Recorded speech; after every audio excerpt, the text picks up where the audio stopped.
तो hello guys, कैसे आप सब हो। मैं आज आपके लिए एक्सप्लेन करने वाला हूँ काइजू नंबर 8 का एपिसोड 6। तो चलिए स्टार्ट करते हैं। तो हम सबसे पहले मीना और इन सबको देखते हैं। तो मीना प्लान बना ले रखती है कि हम क्या करेंगे, हम इस केजू को कैसे हराएंगे। तो वहीं पर टाई कहने लगती है कि मतलब ये कौन सा काइजू किस्म का है। तो इसके बाद वो प्लान बना लेते हैं और वहीं पर हम खुशिनो की टीम को देखते हैं, जहाँ पर वो उनके साथ होता है न्यू रिक्रूट के साथ, जो कहते हैं कि मतलब तुमने अपने ट्रेनिंग में बहुत अच्छा दिया था, लेकिन तुम अपना बेस्ट देना यहीं पर। और इसके बाद वहीं पर कापका को उल्टी आने लगती है, जिसके बाद वो सारे हलचल मचाने लगते हैं। और इसके बाद फिर वो उस एरिया में पहुंच जाते हैं, जहां पर सारे जापान टीम फोर्स भी उनके हेल्प कर रहे थे। और फिर खुशी ने अपनी टीम से कहने लगता है कि मतलब अपना बेस्ट देना और हम तुम्हारे हलचल पर नजर रखेंगे। अगर तुम कुछ अच्छा करते हो तो वो हम रिकॉर्ड करेंगे, और बुरा करोगे तो वो भी हम रिकॉर्ड करेंगे। तो मतलब अपनी स्टेप्स को जो है गौर से देखना। और इसके बाद कापका इचिकावा से कहने लगता है कि मैं बहुत ज़्यादा नर्वस हूँ, क्योंकि ये मेरा पहला मिशन है। तो इचिकावा कहने लगता है कि मतलब सर, तुम तो यही चाहते थे। तो इसके बाद वो सब लोग कहते हैं कि चलो स्टार्ट करते हैं। और फिर वहीं पर मीना भी स्नाइपर पॉइंट तक पहुंच जाती है। और फिर ये सारे लोग बिल्डिंग से नीचे उतर जाते हैं, जहां पर कापका कहता है कि चलो चलते हैं। तो इसके बाद वो स्लो चलते चलते नीचे उतर जाता है, जहां पर उस बड़े वाली काइजू ने बहुत सारे काइजू को अपने जिस्म से निकाला हुआ होता है। तो वो कहते हैं कि चलो इसको मारते हैं। और वहीं पर जापान स्पोर्ट्स वाले भी उनकी मदद कर रहे थे अपने एडवांस हथियारों की मदद से। कापका सबके आगे चला जाता है और कहता है कि चलो इसको मारते हैं। और वो अपनी वर्दी का जो है पावर अनलीश कर देता है। और फिर वो एक काइजू उसको धक्का दे के पीछे गिरा देता है। तो किकोरो कहने लगती है कि तुमको किसने कहा आगे जाने को। और इसके बाद वहीं पर उनके सीनियर उनके बेइज्जती करने लगते हैं। तो किकोरो वहीं पर आकर उस काइजू को मार देता है। तो फिर वो सारे लोग बहुत ज्यादा हैरान हो जाते हैं कि मतलब किकोरो की तो बहुत अच्छी पावर है। और फिर कापका किकोरो की तारीफ करने लगते हैं, तो वो बहुत ज्यादा शर्मा जाती है। और इसके बाद पुरुहाशी दूसरे लोगों के साथ मिलकर एक काइजू को हरा देता है। तो वो इचिकावा से कहने लगता है कि देखा, मैंने एक काइजू को मार दिया। और वहीं पर इचिकावा अकेले ही एक काइजू को मार देता है, जिसकी वजह से पुरोहाशी बहुत ज़्यादा हैरान हो जाता है। और इचिकावा कहने लगता है कि मतलब मेरे गन के अंदर जो बुलेट है वो मैंने बदल दिया फ्रीज राउंड से, क्योंकि ये मेरे पावर से जो है मैच करता है। और मैं इसकी आदत होने के बाद बहुत ज़्यादा तेज हूँगा।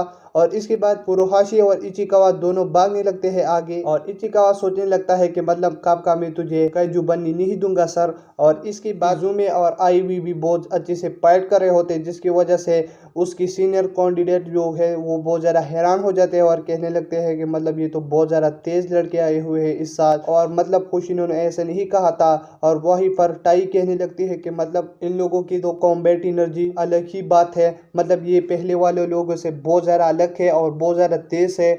अगर इनकी बात की जाए तो मतलब मैं इनको शाबाशी दूंगा। और इसकी बात कानूमी कहने लगती है कि इचिकावा और पुरोहाशी आगे जा रहे हैं। तो वहीं पर ये कापका भी देख लेता है। तो वो कहता है कि मतलब ये दोनों अपना बेस्ट दे रहे हैं, क्यों ना मैं अपना बेस्ट दूं।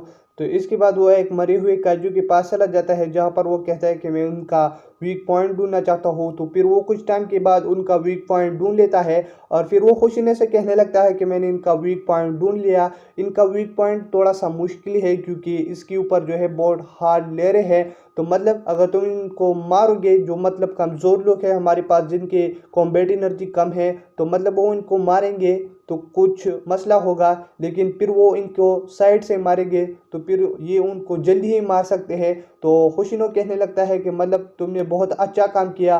तो काका कहने लगता है कि रुको, मतलब इनके पास एक ऐसी एबिलिटी है कि मतलब ये और काइजू को भी पैदा कर सकते हैं। मतलब अगर तुम इनको सही से मारोगे तो फिर वो पैदा नहीं होंगे। और फिर वो खुशिनो से कहने लगता है कि मतलब तुम ये इन्फॉर्मेशन पहुंचा दो सब मेंबर्स को। और इसके बाद खुशिनो कहने लगता है कनाव से कि मतलब ये सारे टीम को ये मैसेज पहुंचा दो। और कापका ने बहुत अच्छा काम किया। जिसके बाद कनाव कहने लगती है कि मतलब हमारा टारगेट जो है अब साफ है। और वो मीना से कहने लगती है कि मतलब तुम अपने टारगेट को मार सकते हो। और फिर वहीं पर जापान फोर्स वाले जो है पीछे चले जाते हैं। और फिर मीना अपना बंदूक निकाल के काइजू पर तमा देता है और अपनी वीआर से देखने लगता है।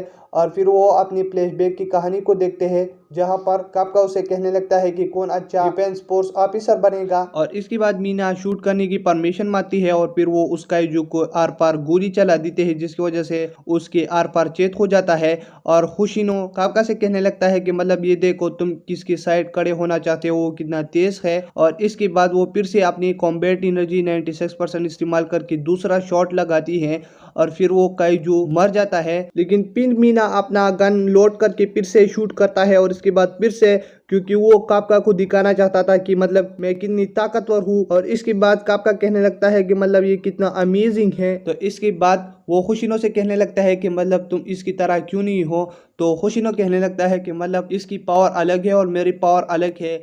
मैं छोटे और मिड लेवल के काइजू को बहुत आसानी से मार सकती हूँ अपनी तलवार की मदद से। और फिर उसके पीछे एक काइजू आ जाता है और वो बहुत फास्ट स्पीड से उसके टुकड़े कर देता है। तो काफका कहने लगता है कि मतलब मैंने इसकी मूव को देखा ही नहीं। और इसके बाद हम आयुवी और इजुमे को देखते हैं, जहाँ पर उनकी सीनियर जो कहते हैं कि मतलब तुम यहीं से चले जाओ क्योंकि तुम्हारा काम खत्म हुआ, क्योंकि तुम अब बहुत ज़्यादा थक चुके होगे।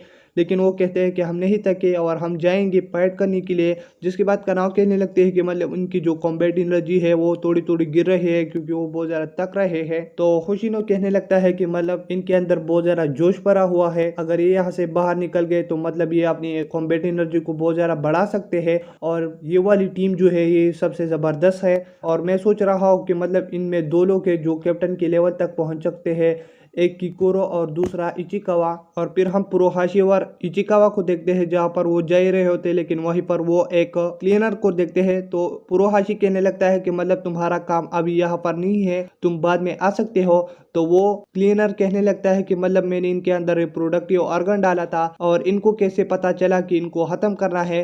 मतलब इनके अंदर एक ऐसा आदमी है जो मतलब काइजू के बारे में बहुत ज्यादा जानता है। और फिर वो उनकी तरफ देख लेता है और यहीं पर ये एपिसोड खत्म हो जाता है। तब तक के लिए अगर आप मेरे चैनल पर न्यू हो तो मेरे चैनल को सब्सक्राइब करें और वीडियो देखने के लिए थैंक्स।